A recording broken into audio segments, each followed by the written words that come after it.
No começo da sua carreira, é melhor ser especialista. E eu sei que parece que é contraproducente, mas não é. Pensa num time de futebol.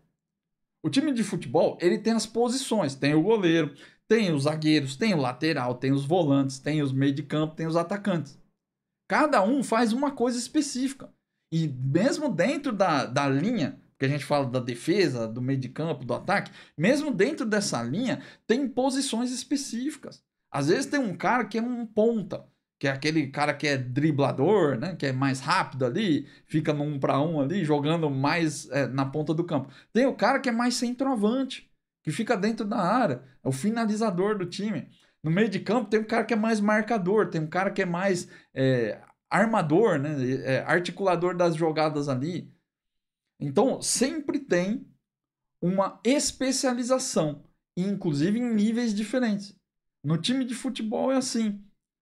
Então, dentro das empresas, acontecem coisas parecidas. Eu não estou dizendo que a empresa é um time de futebol, não. Depende da empresa que você trabalha, né? Mas na maioria delas provavelmente não é. Então, dentro da empresa existem posições para ser ocupadas. E cada posição exige um especialista em coisas diferentes.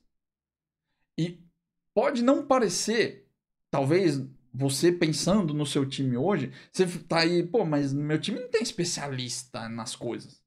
Todo mundo faz um pouquinho de cada coisa. Começa a observar os devs mais experientes e você vai ver que eles tendem a ir para um lado específico. Apesar deles conseguirem se virar com várias coisas, lembra do que eu falei sobre ser full stack? Eles tendem a ir para um lado mais específico. Geralmente é mais back-end, geralmente é mais front-end, geralmente é uma tecnologia específica do seu time. Então começa a prestar mais atenção nos devs mais seniors do seu time. E você vai ver que apesar de parecer que todo mundo faz tudo, sempre o dev ele sempre tem a sua preferência. Porque ele é mais especialista naquele assunto e menos especialista nos outros. Então, para pensar onde é o seu lugar nesse time. Onde você quer se encaixar. Ao invés de sair querendo fazer um monte de coisa lá, porque isso não vai dar certo. Simplesmente porque, cara, não tem como você ser um mega especialista em tudo em pouco tempo.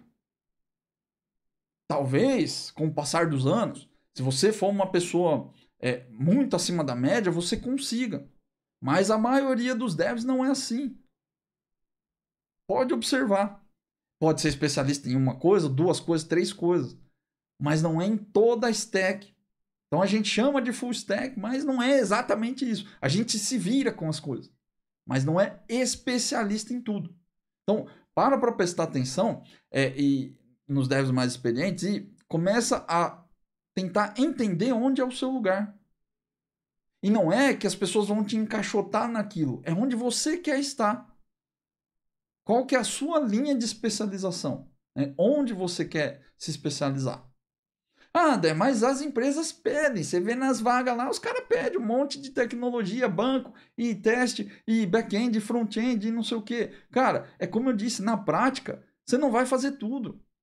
Pode ter certeza. A empresa pede porque são coisas que elas fazem. Como eu disse, às vezes você entra na empresa e tem que fazer um pouquinho de tudo. O time onde eu trabalho hoje, por exemplo, ele mexe com front-end, ele mexe com back-end, mexe com tecnologias específicas. Cara, mexe às vezes com banco de dados, a gente precisa entender. Não diretamente do banco, né? Porque lá na empresa tem DBA.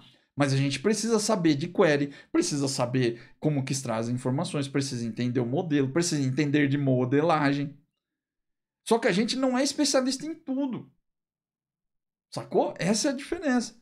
Em todo lugar é assim. As empresas vão pedir 300 milhões de coisas. Só que na prática, provavelmente você, como um dev que não é sênior, não vai fazer tudo de uma vez. Você vai fazer um pouquinho em cada lado. Então, não é que você não tem que conhecer outras coisas. Você pode e deve conhecer. E tem que aprender a se virar. Mas especializar é diferente.